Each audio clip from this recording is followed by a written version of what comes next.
Folks, we are on the other side of the mountain, or we're down the mountain, we're up the mountain. We went up the mountain and now we're down. We had our very first live recording of You Might Know Her From on Saturday night. And look, it's Tuesday. Okay, we needed some days to recover, and now we are here with fresh eyes and ears, here to recap the night and just for, to let you know how everything went down because it was a long road to get there. We had been talking about doing it for a long time, and we finally made it happen, and it was a huge success, I have to say. It was a huge success. I'm really proud of us. I'm really grateful if you're listening and you were there, if you're in the Northeast area. Is that right? If you're in the Northeast, if you're Mhm. in the New York City area and adjacent, and you came to the live show, thank you so much for being there. It was so great to see you or to feel your energy or feel your love in the room. And if you weren't, but you purchased a ticket to the live stream, or you're just like a supporter on our Patreon, or you sent us love on social media, thank you for that. We really felt it. I'm really so grateful for everyone who showed love and came out. And so grateful to the women who said yes and took our calls and came to do the live show. So that would be, well, first, we have to thank, do we want to thank our announcer on the record here? Oh, I think we have to. We have to thank our announcer, who was none other than baby-voiced woman Daphne Rubin Vega. I can't believe, Daphne has been one of our favorites since she was one of our original 4 women who took our calls, and we love her, and she comes through. She's also in rehearsal for the adding machine right now, and I am so excited to see it. Her and Jennifer Tilly with Michael Cyril Creighton. And I former cannot guest of wait. the show, Sarita Chowdhury. Like, Holy what a cast! It's like literally women that I love, and I was like, oh my god, Sarita Chowdhury, Jennifer Tilly, and Daphne Rubin Vega together. Sign me up, yes. And we love Michael Cyril Creighton. He is a friend of the show, so grateful that he gets to be in that, but also excited to see it. Yeah. So yes, thank you to Daphne Rubin Vega, thank you to Ann Harada, thank you to Annaleigh Ashford, thank you to Sandra Caldwell. You know them, you love them. We were so grateful to have all of them on board. We also had some surprise cameos.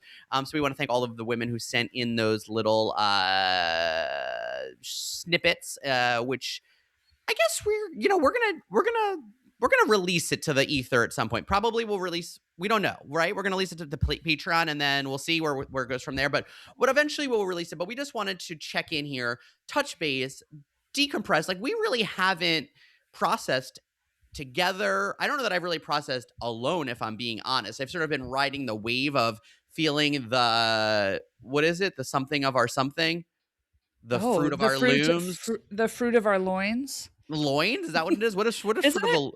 what is fruit of the loom? It's just a brand? I It think doesn't it's just a it's not brand, a but the fruit of I think it's the fruit of my loins, which is kind of gross. The idea that this show is birthed from both of our loins. I think it's kind of right. or the thank or the oats, the something of our oats, We sowing our are oats. reaping what we've sown. Anyway, we've Do been you guys thinking have the right idiom for us? We are looking for a metaphor, we but have the been fact is, thinking and planning this since we started doing the podcast back in like 2018, early 2019. We were like, okay, like, live shows coming. We were talking about it with our friends and colleagues at Grumpy Entertainment, like Jason and Daniel, who we also thank for building this with us. And we were like, planning a live show and then looking at locations and like figuring out what guests we would ask to do it. And then COVID happened, and we don't need to like live in that and live in the past, because Jesus Christ, it's been like, it's quote unquote been 6 years since we like survived a pandemic / survived lockdown. But we're on the other side of the lockdown part of it, and it was like, wow, we've been like thinking and dreaming about this for so long. So getting to do it in New York City, babe. I mean, I think, was it off Broadway? I don't know. Will I say it's off Broadway? You bet I will. Like, what a joy and a thrill it was. And I want to say, like, we thanked Jason and Daniel there. We thanked the staff at the Laurie, Beechman, and Michael and Tom who own it. And I'm thanking them both on all of them again here, and all the actresses that helped make it happen. But I really want to like shout out, like, thank you, Anne, for like being on this journey with me. I feel like we had this idea, once coming out of like our show at UCB ending, we were like, we want to keep doing something, but like, what is the thing we want to do? And I feel like this felt right, and it felt like us. And I feel like it is sometimes been like a full-time job. It's sometimes been a part-time job. Sometimes it's been like are we going to still do this? Like, we're both juggling real life things. We're both juggling real life mental illness and personal lives and family lives and work lives and new jobs and work stresses. But like we keep coming back to it, and I think we're still figuring out how we do it all. But I'm so grateful that you are my partner in this. I did comedy for so many years and would walk out on stage and people would be like, I got your back, I got your back, I got your back. And I would never feel like anyone really had my back. I remember starting doing an improv show where I made a joke about Shelley Long, and you know what? Nobody had my back. And finding you as a friend and then our artistic collaboration blossoming, I feel so grateful. I do feel like you have my back. I felt so grateful. I felt like I was looking at the run of show, looking at the clock, looking at the timer, looking at the outline, trying to be like, where are we going? Where are we going? How are we getting the guest in? And you did such a good job of being present and being in the moment and being like telling me things or bringing up old stuff or like just making a joke off the fly. And I was like so grateful that it kept me present. I was like, God, maybe I should be an actor again. I'm so in the moment. There was like, I remember we used to do our show at UCB and I would like be in my brain and I would be like, I lost my train of thought. And I feel like I didn't lose my train of thought on Saturday. And I feel like that was a testament to you keeping me on my toes and keeping me present and also making me feel really supported and making me like, be like, I'm excited and happy to be talking about Marsha Mason and Sheree Agdashlu and Julie Halston on this stage with a crowd of people that both knew us and didn't know us, who made me feel really warm and supported. And that is a testament to you as my artistic partner. So thank you to Annaleigh Rodeman. I will say thank you for that. I love you so much. And I just want to send it right back to you because I think like my anxiety about being able to remember all of our beats and all of the, like what's that line from Waiting for Guffman? You rehearse it, you rehearse it, you rehearse it, and then you forget it. You throw it away, you rehearse it, you rehearse it, and then you forget it. Like that was the goal. We worked really, really hard. We wrote 1,000 jokes and then, used maybe 1/16 of them.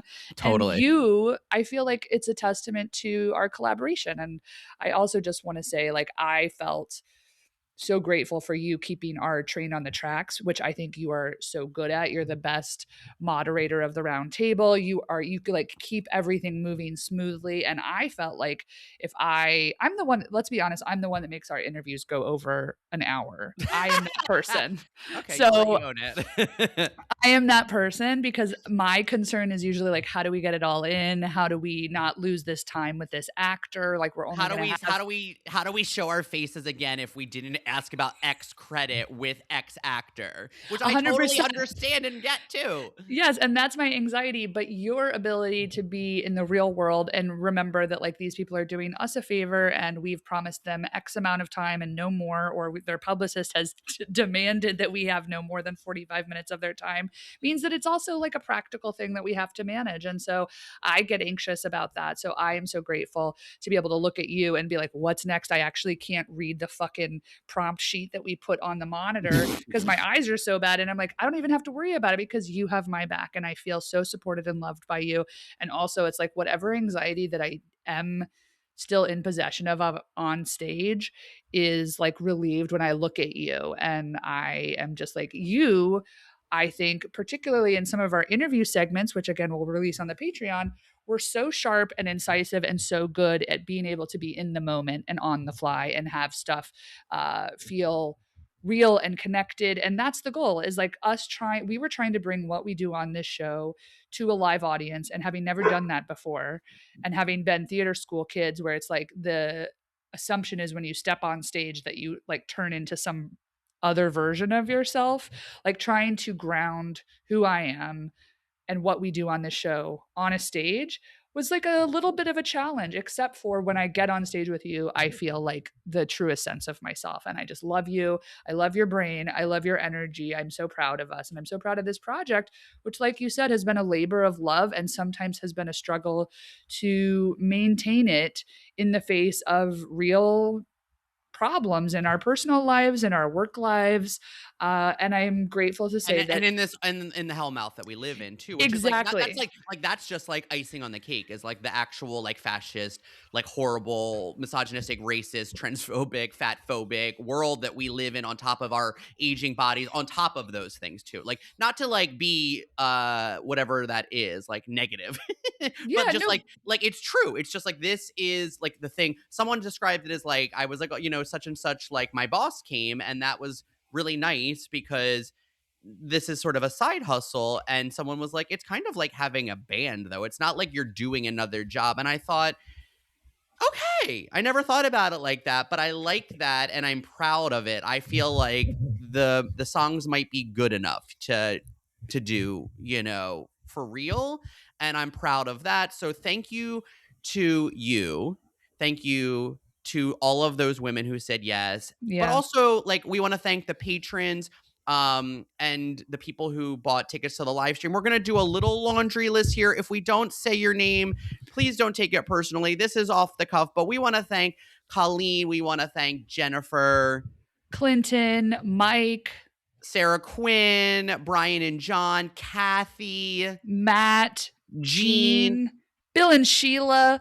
Like, we are just, Sarah and Angie, oh my God, David Huggins, Cale and Ashley. So many people traveled. Your family was in your person. family. My family was watching remotely. Like, it was, And it also, really, like, your in-laws were there and they brought their family and community, which is your Yeah. family. Like, we had a lot of warm energy both in that live stream and both in person. And listen, I'm going to tell you something. I'm grateful for people we love and know coming out. I'm grateful for people we don't know who we do love coming out. But whenever we do a live recording, besides the guests being different, what we're going to bring to you is going to be different. So, like, thank you for supporting us. I promise you, anytime you come into a live live recording of You Might Know Her From, me and Ann are going to give you something different. So thank you for supporting us. Thank you for buying that live stream ticket or coming in person. Also, thank you to our editors. Thank you to Adam Brown, who is editing all of our episodes this season. And thank you to Andrea Blanco, who edited those cameos from, I'm calling them cameos because they were cameos in the show. I'm not calling them cameos because that is a branded celebrity video. So thank you to Andrea and Adam. Thank you to Nick Coburn, who created new artwork for us this season. and of course, like, we just want to shout out again to Laurie Beechman. We were able to do our live show at a theater named after an actress. What could be more perfect? Michael and Tom Dangora made us feel right at home and are so professional, so generous, so kind. Brent and Brent at the host stand, behind the board. And the staff was actually really lovely as well. So I just feel like we've maybe found a new home in that location. It felt like the right spot for us. And we got to talk about a little bit of the history of that theater That was so cool. Yeah. on the stage. And Michael got to share a little bit of some backstory with us about things we didn't know about the lore of the Laurie Beechman. And there's nothing that we love more than actress lore. 100%. I also want to shout out Taylor Steele, our photographer for the night. You can see photos on our Instagram and TikTok and our Facebook, wherever you find us on social. You can find that stuff. I also want to shout out your partner, Hannah. I know you thanked her. You've thanked her privately and publicly. I want to shout her out, though, because I feel like she has not only been a great friend and supporter to the show and to us, and obviously I love the person she is to you. She is to you. It's weird hearing myself slur and also my accent come out. Like, I heard it in some of the live show when I said something about like the videos, and I was like, oh, like that is I never heard myself say video like that. At least I never heard it because it's in my skull, Yeah. Anyway, thank you to Hannah, because also I feel like our energy has been insane for the last 6 weeks. And also, like, she got a little roasted on stage. And in my brain, I think like she's like happy to be shouted out, but like she might not be. But thank you to her for taking it on the chin. We love Hannah, both of us do. So thank you to Hannah. Like, this is our, it's Oscar season, folks. So like, this is our little Oscar speech. We just wanted to have a little like breaking the bread moment to process together, which we haven't really done, but also to like thank this community that we have built of actress sexuals who have supported us both near and far, both on the internet and in person. Because this felt like a real milestone. I didn't think of it like that until my sister said, like, congratulations on this milestone. I'm so happy to be here. Because I was like, I can't believe you came in for this. She was like, you're ridiculous. Why would I not be here for this? This is a milestone in your podcast and in your career. Like, I feel like you're seeing something for yourself that maybe you haven't seen in like the last 6 to 10 years of like what your career or life could look like. And I thought, oh, maybe. So I feel like it's important for us to come here and break this bread. And like, we're both pixelated right now. We don't know if this is recording correctly. We love you, and take us out, because I feel like I'm just going on a rant. My coffee just hit me like it's 2010 and I'm at a bar late at night and having fun. I am so grateful to your sister for saying that because it really is. It is a milestone, and it's nice to be reminded of that sometimes. And I think when you're in the hustle and bustle of just trying to keep your head above water with life, personal life, business life, paying your bills, doing the thing that you love with your best friend, and put on a show. Like we were like, I was going to say Mickey and Judy, but I didn't want to insult you or me by making either one of us Mickey Rooney in that scenario. I'm So I'm Mickey going Rooney, let's be honest. to. We're Mickey and Judy putting on a show. I think that, well, I thought you were going to, I think that, I know you love Judy, and I want you to have that if it's important, but I feel like I think it's Mickey and Ann Sugar Babies, you know? 100%. You're Like, right. It's Mickey and Ann Miller in Sugar Babies. That's what we're neither of doing. us, we're both a little bit too scared to be Judy. I think she was living it up really hard. I think we're both a little square and too professional. Both working for institutions because we'll take the check. Both will stay on the straight and narrow in order to keep our health insurance if we have to, you know? So like, unfortunately, I don't think either of us is rock and roll enough to be Judy. I think we're Mickey and Ann Miller. It's so true. And you know what? We're going to hopefully take that check to the bank. And if you'll have us, we will be working a future milestone will be Damian and Ann in Sugar Babies revived on Broadway. Somebody will hopefully make that happen for us. Honestly, we have to have a whole other meeting to brainstorm future ideas, but let's think about what a live recording of You Might Know Her From looks like that is influenced by Sugar Babies. I'm bringing it to you here first. Love ya.